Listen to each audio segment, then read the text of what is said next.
Welcome back to my channel রূপার সাথে রান্নাঘরে। আজকে দেখুন আমরা আজকে কি করছি দেখুন। সকাল থেকে এটা খেসারির ডাল বেটে নেওয়া হচ্ছে। তো আমার মাকে দিয়ে মা বড়ি দিতে পারে দারুণ, দেখুন বড়ি দিচ্ছে মা। কেনা বড়ি খেতে পাচ্ছি না, তাই জন্য বাড়িতে ডাল কিনে এনে খেসার ডাল, এটা এর মধ্যে দিয়েছি কি লঙ্কা গুঁড়ো আর চিনি, নুন আর জিরের গুঁড়ো। তো এইটা খুব টেস্টফুল হয়। দোকানে তো চালের গুঁড়ো মিশল করা থাকে, তাই জন্য থ্যাসে ভাব থাকে একটা। আর আমি তো রান্না দেখাই, রান্নাতে বড়ির প্রয়োজন হয়, তো হাতে বানিয়েই এই বড়িটা তাই দেওয়া হচ্ছে। তো এইভাবে হাতে বানিয়ে নেবেন, ছাদে বসে প্রচুর রোদ্দুর, তো মা দিচ্ছে, তো জায়গা নেই, প্লাস্টিকের মধ্যে দিচ্ছি দেখুন আমাদের। আর এই থালাগুলোই দেব। তো দেখুন মা দিচ্ছে, আমি হচ্ছে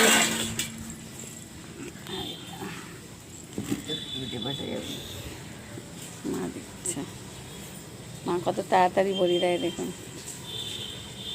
প্রচুর তাড়াতাড়ি বড়ি দিতে মানে না। আগের বারে অনেক বড়ি দিয়ে গেছিলো, তাই এবারে অনেক কিনে এনেছে। মাঝে মাঝে দেবো সব রকম ডালের বড়ি, তো আপনাদের সঙ্গে শেয়ার করছি। দেখুন কেনার থেকে একটুখানি কষ্ট করে নিলে কিন্তু সুন্দর খাঁটি জিনিসটা খেতে পাওয়া যায়, তো তাই জন্য দেখাচ্ছি।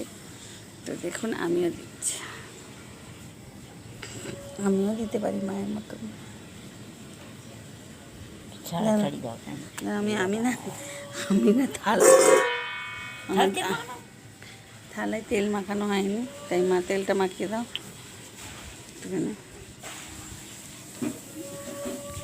মিক্সিতে বাটা আছে, তাই জন্য একটু পাতলা হয়েছে, কিন্তু এটা যদি ছিলে বাটা হতো আরও সুন্দর হতো, কিন্তু অত সময় নেই জানেন, এখন সময়ের অভাব,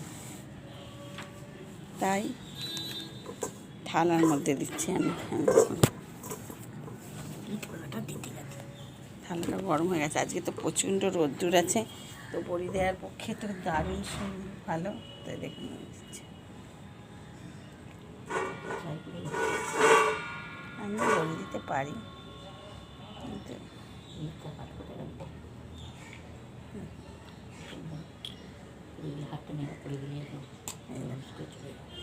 এইরকম করে বড়ি দেয়।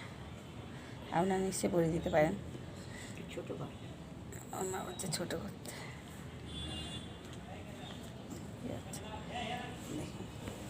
দেখুন আমার বড়ি দেয়, এগুলো আমি বড়ি দিচ্ছি।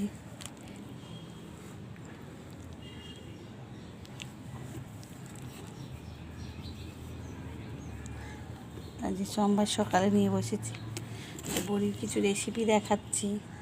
চচ্চড়ি, এগুলো ঝাল করলেও ভালো লাগে বড়ি দিয়ে, টমেটো বড়ি, জিরের গুঁড়ো দিয়ে,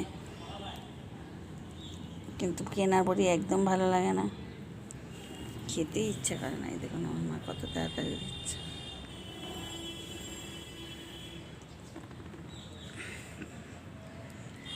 তাই আপনাদের সঙ্গে শেয়ার করছি এই বড়ি দেওয়াটা কেমন লাগছে।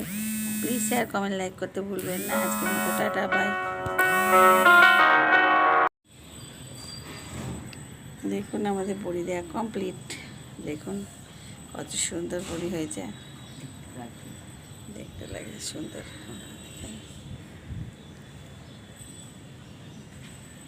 এভাবে বড়ি দিয়ে দিন, দেখুন দারুণ লাগছে দেখতে। আর প্রচুর রোদ্দুর বেরিয়েছে, আশা করছি সব শুকনো হয়ে যাবে। শুকনো হয়ে যাওয়ার পরও দেখাবো। বাই। এই দেখুন বন্ধুরা, আমার মা বড়ি দিয়েছিল দেখছিলাম, এখন বড়িটা শুকনো হয়ে গেছে। এতগুলো বড়ি হয়েছে। এটা হচ্ছে 1 কেজি ডালের বড়ি। দেখুন হাঁসের ডালের বড়ি, বড়িটা খুব সুন্দর হয়েছে। এইভাবে সাদা শুকনো করেছে, ঘনক্ষণে হয়ে গেছে। দেখুন এটা খুব টেস্টি লাগে, পারলে এইভাবে একবার বড়ি দিয়ে খেয়ে দেখবেন। কেনা বড়ির থেকে সুস্বাদু দারুণ খেতে লাগবে। তো যদি ভালো লাগে প্লিজ শেয়ার, কমেন্ট, লাইক করতে ভুলবেন না। আজকের মতো টাটা, বাই।